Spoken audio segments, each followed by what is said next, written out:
Is early, like you said. They're going to get each respective water rune. Nico Baby this time around will be playing the Morphling in this bot lane, and we can talk a bit about Dawnbreaker, who gets canceled there. FNG, Shockwave brings him back in, and Zephyr secures the first blood with that last right click. When you're playing these squishy fives against, especially if he's left alone, and now finally, all right, FNG I think took the Tome of Knowledge, so he's going to make a move with Limp. They have Finger of Death. Could very easily burst anyone they find, except Wraith King, who can, of course, put a point in the ultimate. They will find Carl. That would be a very big pick. Yeah, this would be a huge one. It looks like it's going to be an easy one on top of that. FNG gets his first finger stack of the game. Now some pressure being applied to this Tier 1 mid in favor of Alliance. Great move here.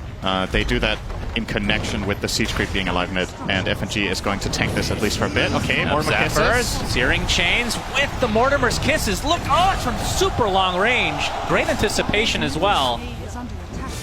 Alliance. Very, the Tier 1 nice as well. Alliance, yeah, getting the mid tower out of... more of mass, but that's... I don't know if I've ever seen that, actually. It's not the most common build. A lot of the times you see Morph getting some sort of a build-up item, like sometimes you get Yasha, sometimes you get a full Manta, sometimes you see the Diffusal if it's a good game for that. Super good Scotty game against Wraith King and Dawnbreaker and the likes, as Bane's going to be taken out. FNG, though, God, Savage.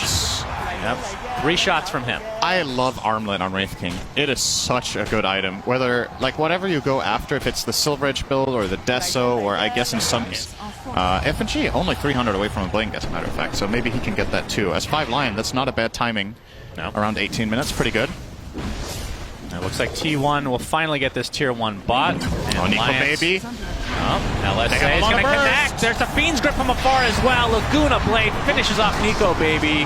Hanskin trying to take out the tower, but it's very healthy. For lack of a better word, that seemed a bit naive, almost. It's obvious from our perspective, still have RP. I think if you're T1 and you find this double damage rune here, you're like, all right, let's just go Roche. Yep. Your team fight is available. So.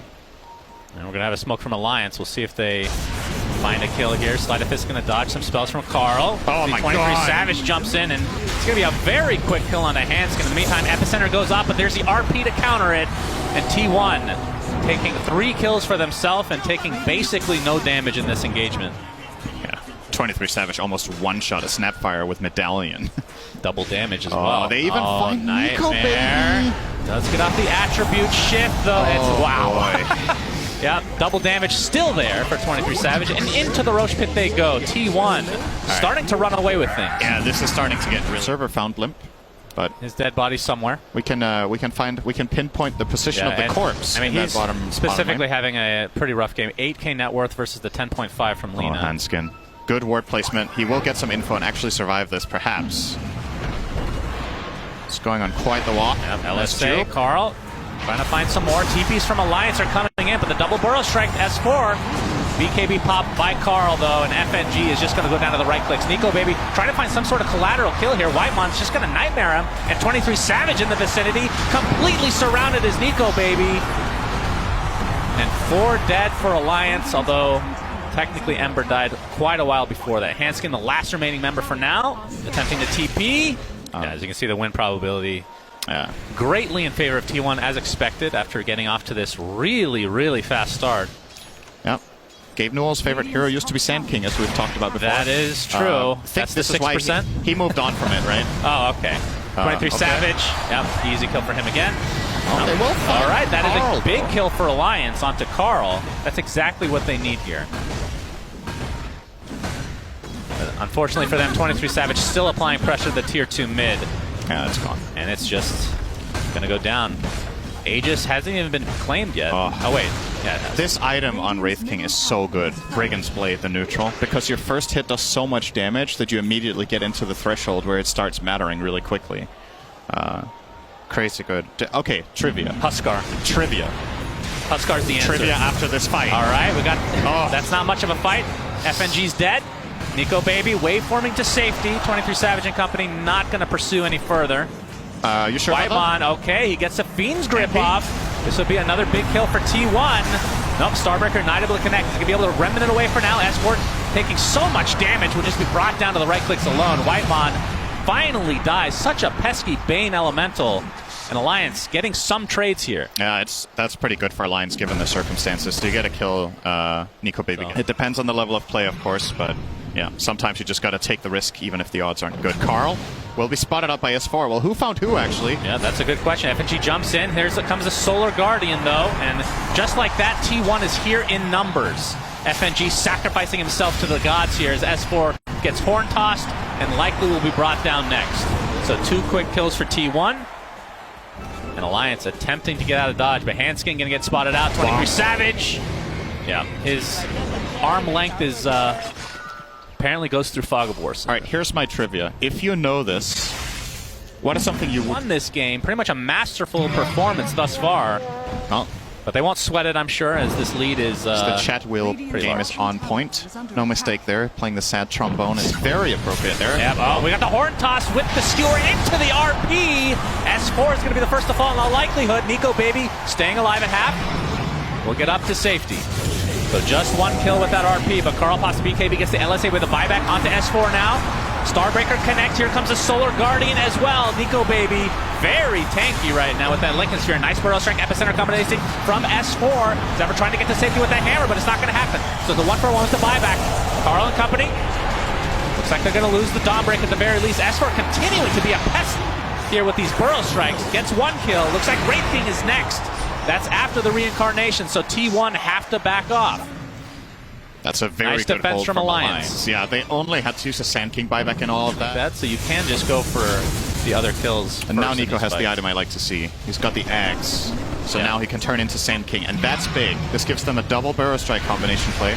Yep. He needs to be careful. He's taking so much damage from He is, but looks like he's fine for now. His Limp creating a lot of space here, but the Laguna Blade, S4, a little bit too far this time. Yeah, and he doesn't have buyback, and T1 obviously know this. They just bought back in the enemy base, so this does open up a potential push down mid play for them. And that actually is pretty big because Morphling can't turn into Sand Carl King now. found Limp with the blink stun. The Centaur stomp not going to be there in time. Limp, BKB attempting to TP, but the RP cancel. Down he goes. Does have buyback though. Still a minute 20 left on the Aegis for T1. But best case scenario for a gain from this. No, I'd like to look like an Your idiot, image. actually. Oh, that's true. You and Kyle should start a team. Maybe we should start a new podcast together. Might be an opening pretty soon. Is 31K net worth lead for T1. And definitely playing a little bit disciplined. Cuckoo. Horn toss. Yep, horn toss is there, and S4 is dead. 60 seconds on the deck. That skewer range talent is buyback. so absurd. Like, you're expecting that skewer to stop any second now, and it just keeps going. Yeah. I mean, this feels like, you talk about Elder Titan. I feel like Magnus feels like the hero of the tournament right now. In a lot of ways. He is doing very well. Getting through a lot. As you see the overwhelming blink come in. We didn't even catch that on camera, but a lot of damage being done by T1. And it looks like the Fiend's Grip is there as GG's will come out for game 1. This was a shellacking, Cinderin. Yeah. T1 up 1-0. As no need to sugarcoat it, really. That was just... That was not even close. Okay. That was just not even close. T1 came out of a stronger laning stage. Alliance had a couple of good moves in the first 10 minutes, but after that it was just all T1 all the way to the bank. And they secure themselves game number 1 with a 39k gold lead here. Alliance, I think, adjustments for game number 2, you probably, if you're drafting like this and you give the enemy team Magnus and you give them like this strong team fight and a favorable mid matchup, you have to play around Limp more. Like, this needs to go faster. Or you need to take a different approach to the draft entirely where you feel... Going their way. I mean, this is the lane we haven't talked about yet, but 23 Savage playing the Slark against a Tidehunter, which historically is pretty good for Slark in terms of the mid to late game once you get past the laning stage. Because you have just this fat, tanky hero that you can just get stacks off of. Yeah. As Cuckoo. Now, it looks like FNG is going to take a tumble here. So first blood goes the way of T1 with the Enchant Totem. And actually, the thing I had to hold that thought. Double Impale coming out from Whitemon again. S4 gets hexed, and there's the pounce. It does connect. Popping the wand, keeping alive a little bit longer, but 23 Savage. Well, actually, it wasn't him. Whitemon somehow stole the kill from his position. I don't like that narrative, Shannon. It's not about it. So. Yeah, you can see in terms of CS, Carl just slightly ahead of Limp right now as he's going to get the slide at fist. Here comes Zephyr from the side. Gets off the Nature's Grasp, going to slow a bit with that Leash Seed as well. Limp in quite a bit of trouble. Pops a Fairy Fire. TP support coming. He's dead. Zephyr. Yeah, the last slide of fist, and now FNG might be in some trouble. He's dead. Double Remnant. Zephyr We'll be able to get up a couple right clicks along with the leech seed again coming online. So double kill for Carl to start this game. T1 doing very well. I was going to... Man, it's a good thing I didn't say it because that would be a caster's curse, but for the mid lane, Limp definitely contribution here onto Carl. Oh, he does able to get the stun. Yeah, Carl needs to back up despite Whitemon being here. Well, never mind, Zephyr's on the high ground as well. It's a 3v1. Oh, if Limp dies here, this is he gets hexed as well. T1 looking for another kill on the mid laner for Alliance. Okay. Oh, he gets off. Oh, he's going to mitigate a little bit of damage there. Turning it around. Gets 2 kills before dying. At least get something out of it this time, Cinderman. Talk about value Resonant Pulse. They thought they had the kill. You saw Carl already. One, so when that is being taken, they'll probably try to contest. 23 Savage. Trying to get some trade-off here. Might dive here. This is dangerous, though. Yeah, he's going to think twice especially about with it. 23 Savage having his ult, so a lot of passive regen now. Carl gets off the Searing Chains. S4 is going to apply the Ravage, but will it save his life? Negatory. Sleight of Fish finishes him off, but Limp & Company might be able to get some beautiful trades here. Carl does one more Sleight of Fist, but dies shortly after. In the meantime, 23 Savage destroys Crystal Maiden despite getting that freezing field out for about a half a second. Hanskin looks to be next on the menu, but he does get Cookie off in time. 23 Savage, okay, we have the Mortimer's Kisses from afar, but they're going to go for the Limp kill. They'll get it successfully. It'll cost him his life. But he does get the stack at the very least of Essence Shift. Nico Baby all alone in the mid lane, so this is exactly what Alliance needs. Pretty good for Alliance overall here. It's not able to connect for 23 Savage. Cuckoo, like you said, Blink Dagger's there. It gets the Enchant Totem off. And Limp Astral steps to safety. Does it have any more stacks, though? Another 6 seconds before it comes off Cooldown. Mortimer Kisses from afar. Very good kiss. Actually, onto 3 heroes. T1 taking so much damage, but the Echo Slam is expended to at least get 23 Savage. It's going to be a trade for 3, though. Triple kill for Hanskin with a god tier Mortimer's Kisses. Oh my god, can you imagine a damage breakdown on that one? 3k damage game, but there's only one hero that has those, and that's Pudge, and that's probably going to stay that way. It's too bad. This is one of the best Mortimer's Kisses we've seen this tournament for sure. Getting really big value out of that. Zephyr, Cookie connects on top of him. He's going to be taken out very quickly. Never mind. Gets the overgrowth off. They got a little bit too confident. Finally gets taken out, though, but the TPs are here from T1 trying to turn this around. Limp takes a tumble. 3 dead so quickly in favor of T1. Hanskin will get hexed as well. Limp didn't finish the kill. He had the... I mean, would that have made a difference, you think? He thought the Trent was dying, so he used Dissimulate, right? And he jumped away. Yeah, he thought he... As Alliance trying to stave off elimination here in game number 2 of this best of 3. S4 trying to TP out, but the pounce will cancel. Whitemon in vicinity as well. S4 trying to run.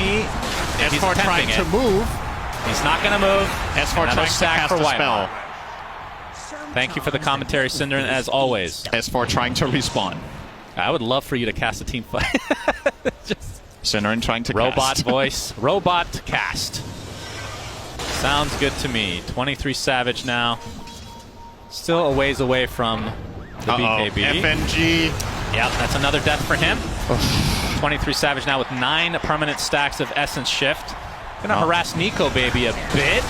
Free stacks. Yeah, and of course you can see the power of Slark against really fast compared to what we're used to. Oh, we're going to see a big collision here.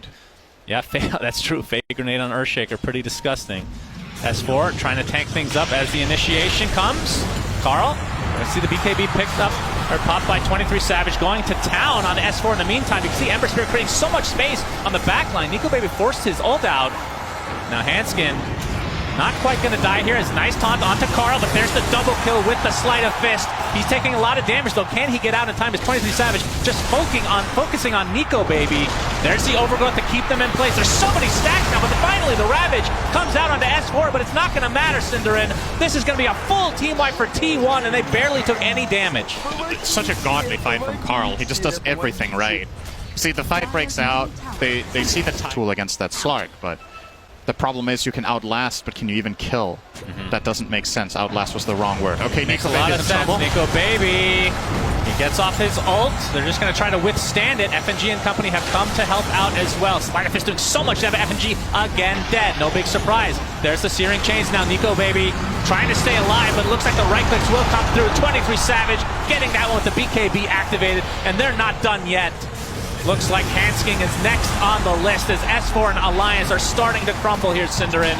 T1 looking primed to take this series 2-0.